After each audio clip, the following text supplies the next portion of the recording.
ሁሉም ወንዶች የሚወዱት ሁሉም ወንዶች የሚሸነፉለት የሴት ልጅ መለያዎች ወንዶች ስለሚሸነፉላቸው ወንዶች ስለሚወዷቸው የሴት ልጅ መገለጫዎችን ስናወራ በጣም ብዙ ሴቶች የሚሰሩ ስህተቶች አንዱ ምንድነው? ወንድ ልጅ አካላዊ ውበቷን አይቶ ብቻ ይሸነፍልኛል፣ ይንበረከክልኛል፣ እጅ ይሰጠኛል ብለው ማሰቧ ነው። ይሄን ነገር የሚያስቡት ብዙ ሴቶች ናቸው። በጣም ብዙ ሴቶች ተመሳሳይ ስህተትን ሲሰሩ እንመለከታለን። እውነት ነው እኮ ወንድ ልጅ ለአካላዊ ነገር ከፍተኛ ቦታ ይሰጣል። ይሄ የማይካድ እውነት ነው። ነገር ግን አካሌን ብቻ ተንጠርዞ ለትዳር ያስበኛል ብለሽ የምታስቢ ከሆነ በጣም ፍጹም ስህተት ነው። ምንም ያህል ዘልዛላ ወንድ ቢሆን፣ ምንም ያህል በገንዘቡ የፈለገን ነገር ማድረግ የሚችል ወንድም ቢሆን ወደ ትዳር ሊገባ ሲፈልግ ቆም ብሎ ያስባል። ስለዚህ ወንድ ልጅ እየወደደሽ እንዲኖር የሚያደርገው ነገር ምንድነው? ጊዜ የማያረግፈው ውበትሽን ነው። ጊዜ የማያረግፈው ውበትሽ ደግሞ የውስጥሽ ስብዕና ነው። ስለዚህ ወንዶች የሚሸነፉለትን የውስጥሽን ስብዕና ምንድናቸው ካላችሁኝ፣ አንደኛው ጥበብሽ፣ ብልሃትሽ ነው። ሴት ልጅ በተፈጥሮ ከወንዶች በበለጠ ብልሃተኛና ጥበበኛ ናት። ክፍተቷ ግን ምንድነው? የተሰጣትን ጥበብና ብልሃት ህይወቷን በሚለውጥ ህይወቷን በሚያስተካክል መልኩ የምትጠቀም ሴት በጣም ጥቂት ናት። ከዚህ በተጨማሪ የተሰጣቸውን ብልሃት፣ ጥበብ ለማይረባ ነገር፣ ለማይጠቅም ነገር፣ ፈቀቅ ለማያደርጋት ነገር እንደውም ነገ ከነገ ወዲያ ሊጎዳት የሆነ መዘዝ ይዞባት ሊመጣባት የሚችልን ነገር ደግሞም የምትጠቀም ሴት በጣም ቁጥር ቀላል አይደለም። ስለዚህ በዚህን ጊዜ ሴት ልጅ የተሰጣትን ጥበብ፣ ትዳሯን፣ ፍቅሯን፣ ቤተሰቧን ለመከላከል ስትጠቀም እንደማየት ወንድ ልጅ የሚረታ ነገር የለም። በጥበብሽ ህይወትሽን ለማስቀጠል የምትጠቀሚ አይነት ሴት ከሆንሽ ዋጋሽ ምን ያህል የከበረ እንደሆነ ወንዶች በሚገባ ያውቃሉ። ማወቅ ያለባችሁ ነገር ደግሞ ጥበበኝነት ለሆኑ ሰዎች ብቻ እየተሰጠ አይደለም። ሁሉ ጊዜ እያሳደግሽው የምትሄጂ ነገር ነው። እየተለማመሽው የምትሄጂ ነገር ነው። በመውጣት በመግባትሽ በህይወትሽ ጎዳናሽ ሁሉ እያዳበርሽው እየተማርሽው የምትሄጂ ነገር ነው። ስለዚህ ጥበብን በሚጠቅምሽ መልኩ ለመጠቀም አሁንም ቢሆን ጊዜው አልረፈደም ማለት ነው። ሁለተኛው ደግሞ ነገሮችን ችሎ የማለፍ ችሎታ ነው። ብዙ ወንዶች ህይወታቸው፣ ትዳራቸው ከፍቅረኛቸው ጋር ያላቸው ነገር ገሃነም እንደሆነባቸው ሲያወሩ ሰምተሽ ሊሆን ይችላል። እንደዛ የሚሉት ለምን መሰለሽ? ወንዶች ከሚወዳት ሴት ጋር ወይ ደግሞ ከሚስቶቻቸው ጋር ጭቅጭቅ ውስጥ መግባት አይፈልጉም። ይሄ ጭቅጭቅ በተለያየ ምክንያት ሲከሰትባቸው ነገሮች ይጨልምባቸዋል። ለዚህ ነው ያሉበትን ሁኔታ በዛ መልኩ የሚገልጹት። ወንዶች ትዳርን እንዲፈሩ እንዲሸሹ የሚያደርጓቸው ነገሮች መሃል አንዱ ይሄ ነው።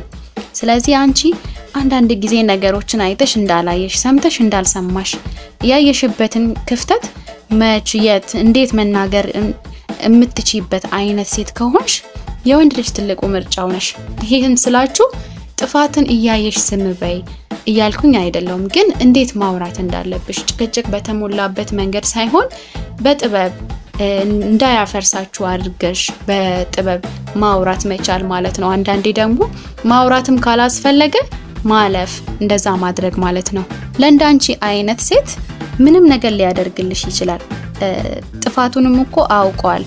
አንቺ ስለነገርሽው አይደለም፣ ጥፋቱንም እንዳደረገ ያውቃል። ግን ጥፋት መሆኑንም ያውቃል፣ ስለነገርሽው አይደለም። ነገር ግን ያንን ነገር የሸፈንሽበት መንገድ እንዳይደግሞ ያደርጓል፣ ደግሞ እንዳያጠፋ ያደርጓል ማለት ነው። ሶስተኛው አቋም ያላት ሴት መሆንሽን።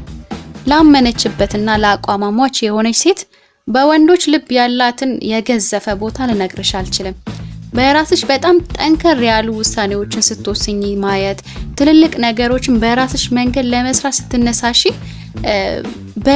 በልበ ሙሉነት ስትዘጋጂ የሚፈጠርበትን ደስታና ያቺ ሴት እኮ የኔ ናት ብሎ ለጓደኞቹ፣ አጠገቡ ላሉት፣ በዙሪያው ላሉት ሰዎች ሁሉ ያሞግስሻል። ምን ያህል በራስሽ የምትተማመኝ እንደሆንሽ ያሳየዋል። ስለዚህ ማንም ሰው እሱም ኖረም አልኖረም እንደፈለገ ሞራልሽን ሊነካ እንደማይችል ይገባዋል ማለት ነው። ይሄ ደግሞ ሲገባው አይጠራጠርም። ልትሸወድ ትችላለች፣ ልትታለል ትችላለች የሚል ስጋት ውስጥ አይገባም። በራስ መተማመን ምን ያህል ፓወርፉል እንደሆነ ይገባዋል ማለት ነው። አራተኛው ተግባቢና አክባሪ መሆንሽን ነው። ተግባቢና አክባሪ ሴት አጠገብ መሆን የማይፈልግ ወንድ የለም። ነገር ግን ባልሽ ወይም ፍቅረኛሽ የሚባለው ሰው ቅናት ቢጤ ካለበት ትንሽ ሊረበሽ ይችላል። ነገር ግን ይሄ ባህሪሽ እንዲጠላሽ አያደርገውም። እንደውም ከሱ አልፎ በቤተሰቦቹ፣ በጓደኞቹ፣ በአካባቢው ባሉት ሰዎች ልትናፈቂ የምትወደጂ አይነት ሴት እንድትሆኚ ያደርግሻል።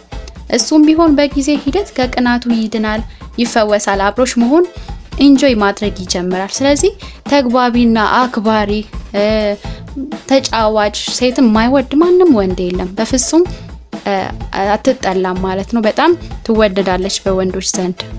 5ኛው ቀና ሴት መሆን ነው።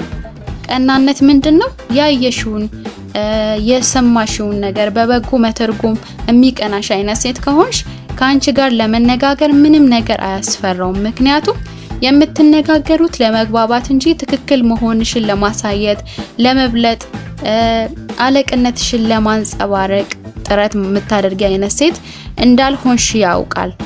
ነገሮችን በቀና መቀበል ብቻ ሳይሆን የነገረሽን ያወራሽውን ነገር ተረድተሽ ድጋፍ የምታደርጊለት አይነት ሴት ከሆንሽ ካንቺ ውጪ በፍጹም ሌላ ሴት ሊያይ አይችልም። ስለዚህ እንደዚህ አይነት ሴትን የማይፈልግ የማይወድ ወንድ የለም።